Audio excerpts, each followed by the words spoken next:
Hello, I am Kim Howard. I am Field Training Coordinator for Kentucky Autism Training Center.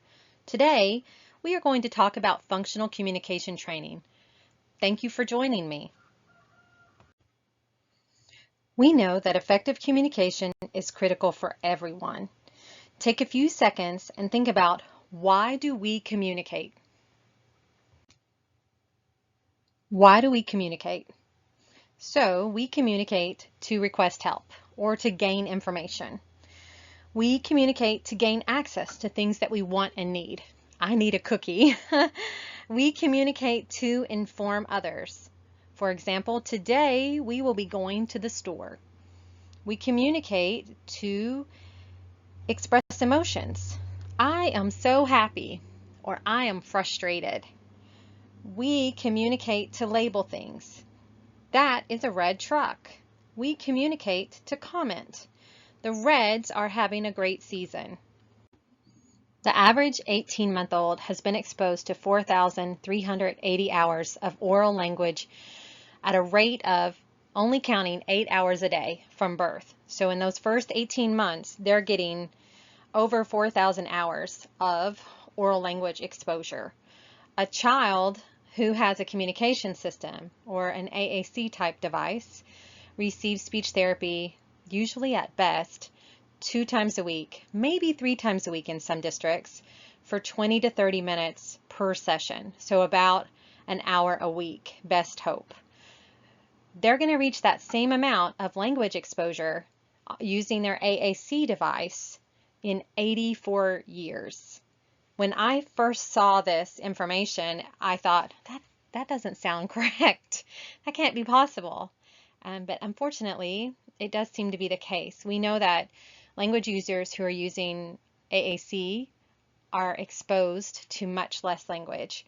We have to be robust. So we know that even if our speech therapist is excellent, they alone cannot be the sole provider of communication instruction and opportunities for our students that need those supports.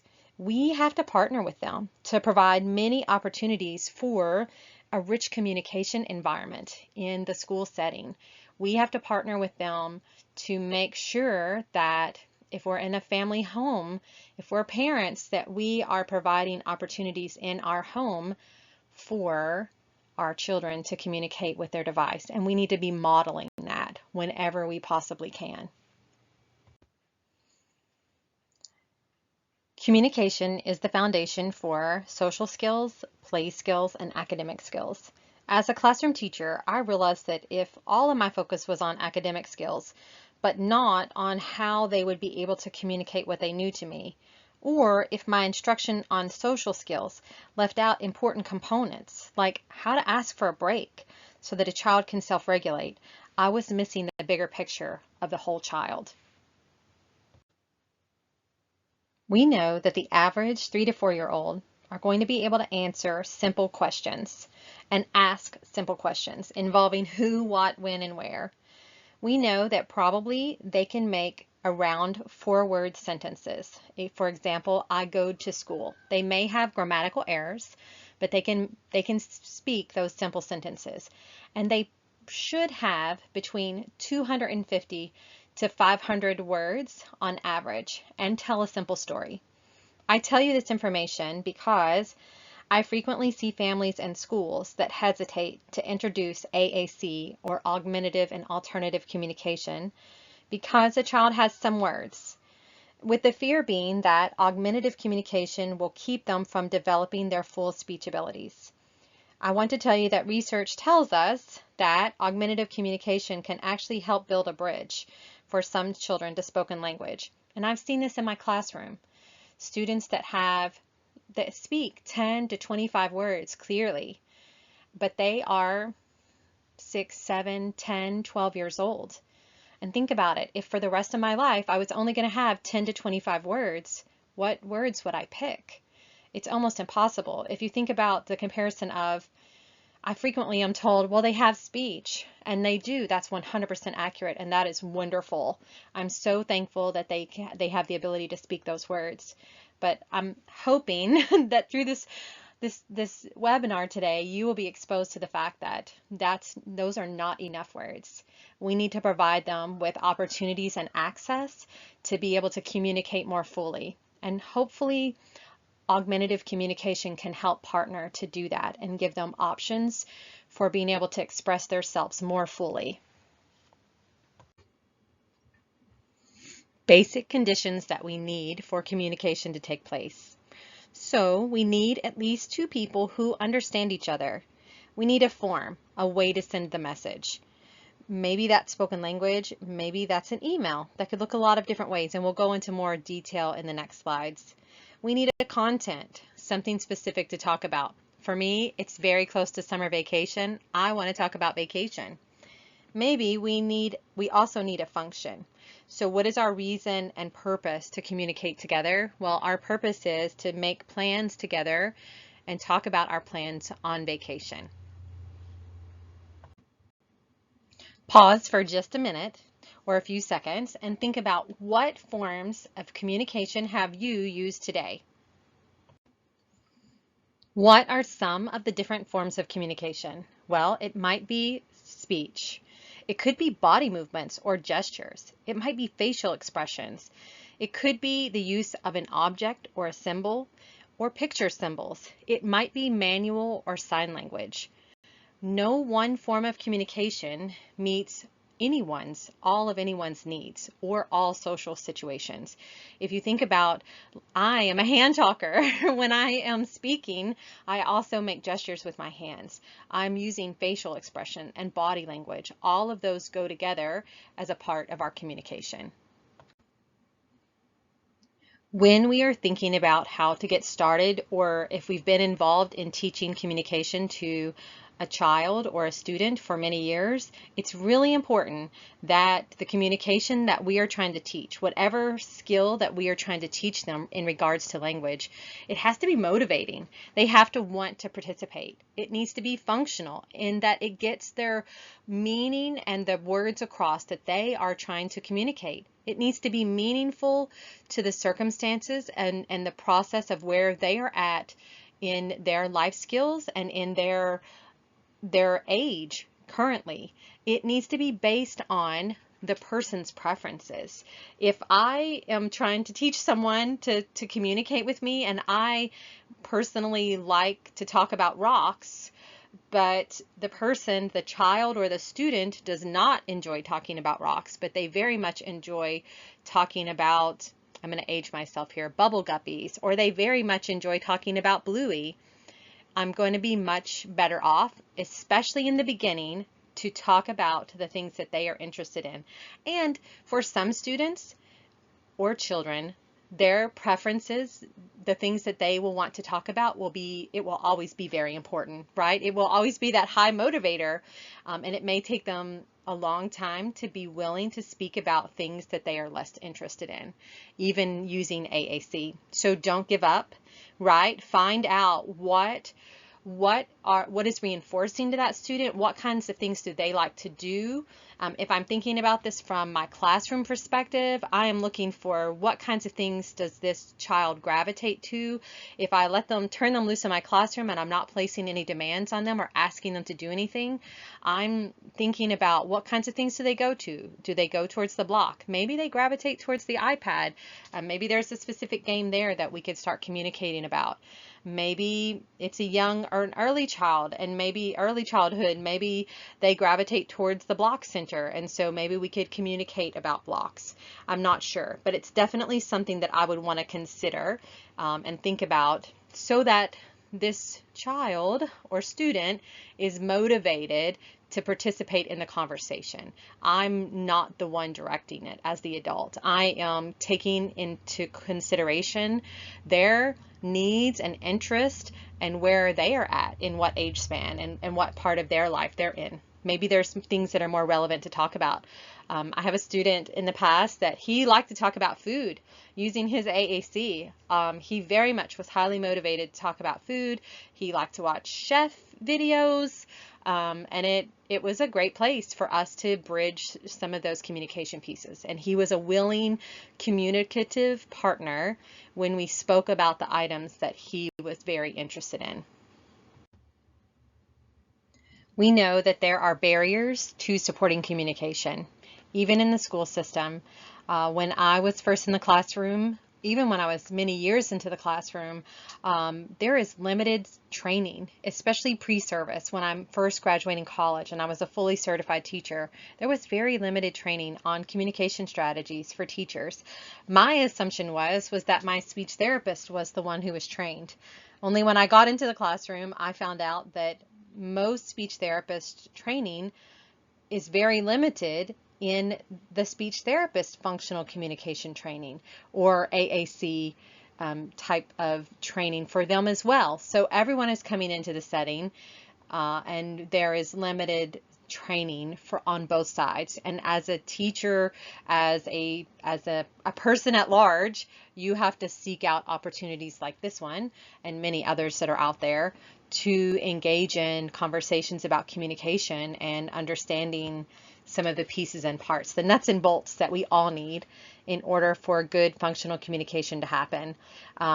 Also, there's limited sharing. So if you are on the school side or on a professional side, then there is limited sharing of information sometimes between environments. So that home to school environment or school to home or the therapy center to school or home. We don't always bring everyone to the table and have a conversation about here's what we're doing. Let's get everyone around the table. Let's all kind of come at this from a shared perspective. So just even having good conversations about supporting communication can be a barrier. Time and resources and funding, definitely all of those are barriers. It can be very hard and time consuming to come up with items. And people have, I will tell you, some of the teachers that I have worked with have tried things and they didn't have instant success. And so they gave up quickly. And I will say, don't do that. Persevere, keep on trying, and knowledge of when to intervene and who should be the one intervening. Definitely can be a barrier. You want, like we talked about earlier, everyone wants, everyone's hope is that all children, all adults will have spoken language, but we know that that is not the case and that we have to figure out when is the appropriate time to provide interventions and what do those interventions look like. You might have 6 students who all need augmentative and alternative communication, or AAC, and they all look very different. So all of those things come together and form many barriers. We must model communication, and we must make sure that our communication system, whatever that looks like, is out for our students at all time.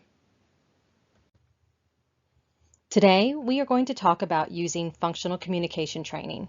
Functional communication training is replacing a specific behavior with a more appropriate or a socially acceptable form of communication that achieves the same outcome.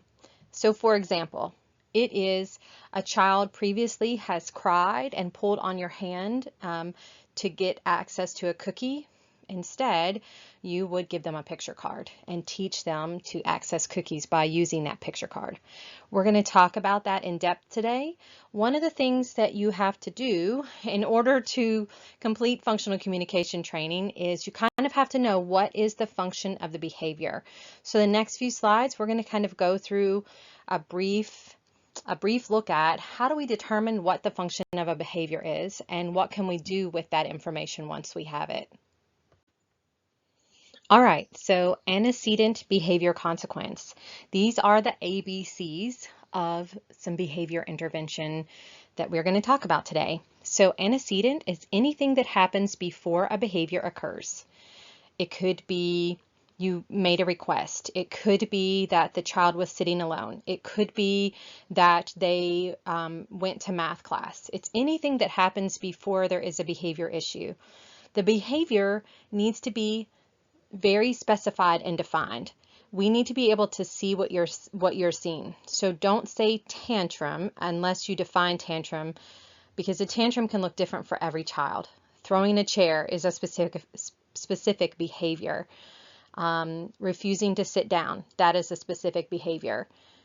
Consequences. Consequences are what happens after. Maybe you redirected the child, maybe you ignored their behavior, maybe you provided them with an alternative workspace.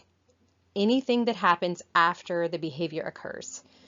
So the example on the screen you can see is the student was asked to stop playing on the iPad. That's the antecedent.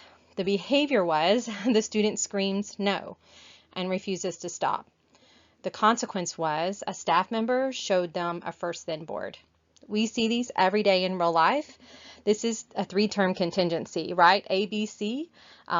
It's important to know, and it will help you to be able to figure out what the function of the behavior is. This is an ABC chart. This ABC chart will help us to collect some data. We need some information to help us make decisions about what the student is trying to communicate and what function of behavior that is serving. So, ABC chart. This can be found out on, I found this on the internet many years ago. I love this particular one because it is checkboxes, which is so much easier when I am trying to process out and gather a little bit of information. If you don't like this particular form, you can simply Google ABC data chart or ABC behavior chart, and 100 different versions at least will come up. You can find a version that you particularly like, and you don't have to use one that has checkboxes. You can simply write ABC across the top of a paper and draw some lines on it and make your own chart.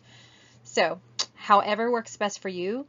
This one I like because it has the checkboxes, which are very helpful. So this is the front side of it.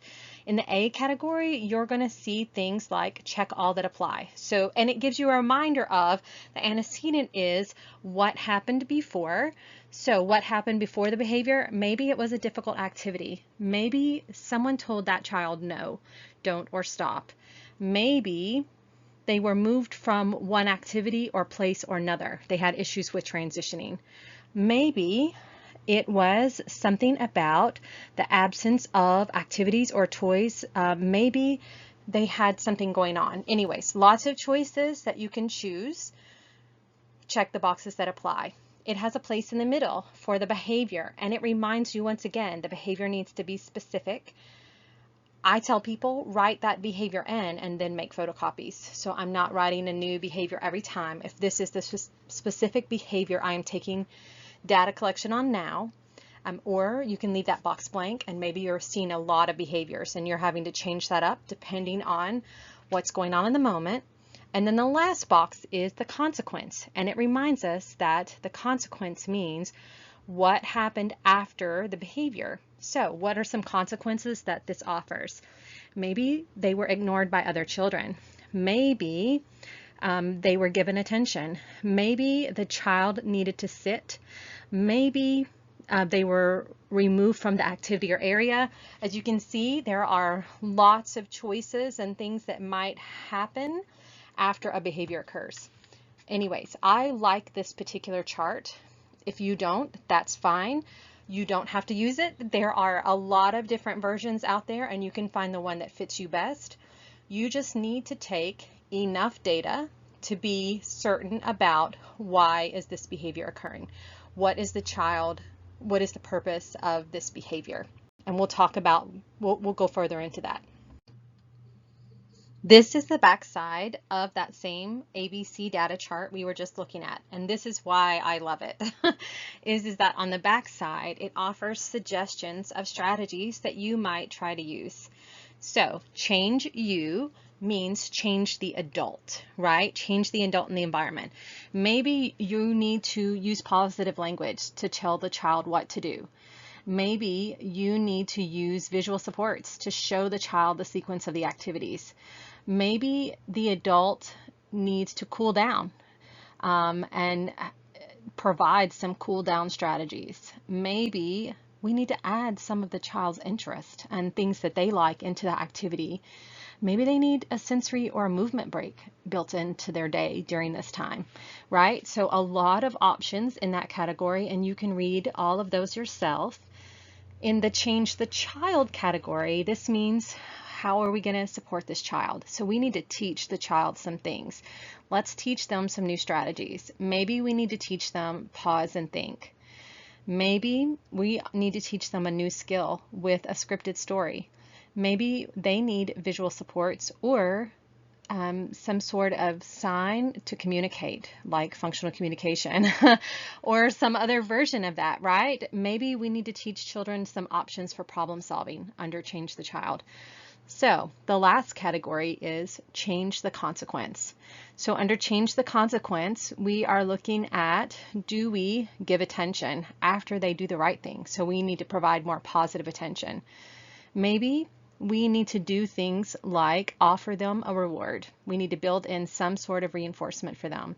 Maybe an adult needs to whisper to get the child's attention. Maybe we need to teach them some strategies like Tucker Turtle and sing to them to begin to redirect them. Maybe we need to build in a reward system or a social story or visual supports and reminders. So lots of options of choices that we can make directed at, are we changing the adult? Are we looking at changing the child? Are we looking at changing the consequences? This is my favorite part of this data collection sheet, is it gives you some suggestions and places that you can start. And you're not limited to these. You can absolutely add additional ones. So once we have collected that data, then we are looking for the function of the behavior. So what is the behavior telling us? Maybe the behavior is telling us that this is, and we use the acronym SEAT. Everybody takes a seat. We all have functions of behavior. Everybody's behavior comes back to some specific reasons, right? We all seek out sensory needs, right? Or automatic reinforcement. Sensory needs might be, I am self-stimulating. Maybe I am seeking out heavy work or deep pressure. Maybe my function of behavior is to escape the activity, right? Maybe whatever you're asking them to do right now is something that they do not want to do, right? And so if that is the case, then they have figured out that they can engage in some sort of behavior and they can escape. Because let's be honest, if you had to go to a work meeting and you could lay down in the floor and have a tantrum, scream, cry, kick, whatever that looks like for you, and your boss would say, you're having a bad day, let's go home. Why don't you go home today without any consequences of risk of losing your job? You might, right? Same for all of us. We all are seeking those things out at times. We all want to escape.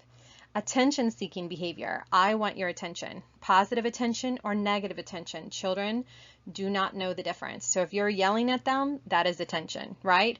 If you're saying, oh, I love how you're sitting in the seat today, that is still attention, which are not always a bad thing, right? Maybe tangible is the other reason that behavior occurs. Tangible is the only one to me that's really can be confusing. Tangible just means anything that you can get or give, right? So an example of a tangible might be the iPad, a sticker, a popsicle, access to a walk, or it could be a tangible could be access to the treasure bin or a favorite item at home. Lots of options there for what a tangible might be. We're looking at why might a problem behavior occur, right? So we're listening for the message behind the behavior. That hitting someone might indicate that they are trying to seek out attention and they don't know how to get access positively. Today, specifically, we are going to talk about the category of escape. This has came up a lot for many children and students that I work with, is that we need to give them a socially appropriate way to escape an activity. How can I get out of things, right? Being able to deny or ask for breaks are critically important. So that's the skill that we are going to focus on. So we are talking about replacement strategies. Functional communication training is essentially a replacement strategy. We just talked about antecedent or the trigger of the behavior. We talked about the problem behavior, and we talked about figuring out what was our ABC, our antecedent, our behavior, our consequence. Now we need to figure out what behavior are we replacing. And we're going to replace that with an appropriate communication response. Okay, that's our goal today. We're going to replace it with a socially appropriate communication response because everybody needs those. All right, so other words and other scenarios that might be communicated via problem behavior, right? Maybe they are trying to get access to attention. So hi, notice me. Maybe I need help. So once again, that's access to attention, help. Maybe they are trying to reject something. So that is avoid and escape. Maybe it is, what is that? Or I'm trying to get access to information. Maybe I want one, right? So I want a popsicle, I want a cookie. Maybe something is wrong and they are seeking out sensory access or escape. So all ways and things that we can use functional communication training and this contingency to help us figure out what our learners are trying to communicate to us. One of the things that I saw in my classroom was that my students that did not know how to ask for a break appropriately engaged in inappropriate behavior. I had a student flip a desk because when it was time to sit down and work, if he wanted out of the work, he had learned that flipping the desk helped him to escape that work behavior. And I had other experiences with many students that they needed an appropriate way to say, I need a break. And their communication skills did not have that in their repertoire. And so we had to work on it. So this is a couple of things that you need to think about when you are looking at replacement strategies. This is going to vary from person to person, right? Some students or children are going to use a button, maybe some sort of small AAC device that says, I need a break. Some are going to need a picture card. Some are going to use their high-tech augmentative communication device. You can use any version of that works for you. I'm specifically going to talk about it in picture card form, but you can use any version that works best for your child or your student, right? So any version that works for you. And the way that this works is your replacement behavior. So your problem behavior in my classroom was the child needed a break. And the problem behavior was that they flipped a desk. My replacement behavior that I taught was a picture card on the desk. And for them in the beginning, they may need unlimited access to breaks, which can be very controversial. People don't like to do that. But I will say in the beginning that for some of my students, if they are engaging in frequent disruptive behaviors, and I am teaching them this communication system, then in the beginning, I'm going to honor that. And I'm going to give them access to a lot of breaks, which I know can detract from educational work time. My suggestion is that once they have had some experience with this, once you are able to move past the point of every time they ask for a break, then you have to honor that and give them a break. And my suggestion is their break be on a timer and be time limited, because if you don't set a timer, you will get busy and you will not remember to go back and have them be off of a break, right? You won't remember to go back and set them back to work or have them come back and work with you. You will get busy with someone else. So set a timer. Maybe their break time is 3 minutes. Maybe their break time is 1 minute. Maybe their break time is 5 minutes. It's going to depend on the student and the situation. In my classroom, when I first taught this, I taught this from the view of after those first few days, once they knew that they could get access to a break and they'd had lots of opportunities and experiences to ask for a break. Now, by asking for a break, when I first taught this, I had an adult stand behind them or beside them and prompt them to the card. So if I could tell that they were beginning to get frustrated, or if I could tell that they were beginning to build up anxiety, so maybe in their facial expressions, maybe in their actions, then I would prompt them by pointing to the card and saying, you need a break. Or some of my students would start to grab me grab at my arms. And so when they would start to grab at my arms, I would redirect their hand to the card that said, I need a break. And then I would say, you need a break. And I would immediately get up and allow them to go to our designated break area in my classroom. And I would set a timer and I would say, all right, 3 minutes. And I would walk away, let them engage in their break. And then I would come back in 3 minutes and redirect them back to the work, redirect them back to their schedule. I'm collecting information during this time. Are there always activities that they reject? I had a student that we discovered through this process. He rejected activities that had a lot of handwriting in them. Handwriting was very difficult for him, and it made sense that he rejected those. So we adjusted. Besides offering him the break card, we adjusted the work expectation. So instead of asking him to write 10 things in a sitting, we asked him to write 2. We didn't make writing go away because it was a goal for him, but we did adjust the expectations to where he did not get so overwhelmed, and eventually it helped him to reject them less often. And know that this can look like a variety of different things. It doesn't always, and you can use this functional communication training for many more words besides I need a break. You could use this for help. You could use this for everything in the world, right? I've used functional communication training to teach children to ask for a cookie, to teach them to ask for many, many different things. So you're not limited to just these words, but this is just today's example. And I need a break is such a need for many of the students and children that I'm seeing right now out in the world. And that's why that's why we're emphasizing it and highlighting it, is because kids need a way to get out of things. No matter where they're at, we all need a way to get out of things and to ask for a minute to engage in self-regulation. So for me, this is a key, critical, lifelong skill. So let's look at other words that we might say with functional communication training. And you're not limited to any of these. You can use this for so many different things. Pause is especially good, I think, for many of the children and adults that we support, right?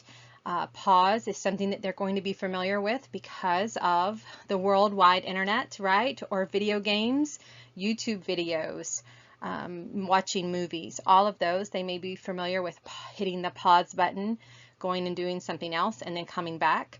I've seen pause be especially effective for those learners that have a hard time stopping an activity and moving on to a new activity. So pause is a worthy consideration for using for functional communication training. I've had really great success with it, and I've heard a lot of good success stories. You can make your own pause button. I clipped a Google image. You can draw your own pause button. Whatever works best for you if you're trying to make it into like a card. I keep some of these with me sometimes.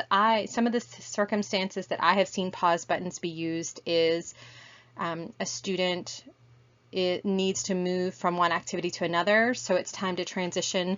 They've been at center time and now it's time to transition to lunch. So if you're pausing something, you must be able to come back.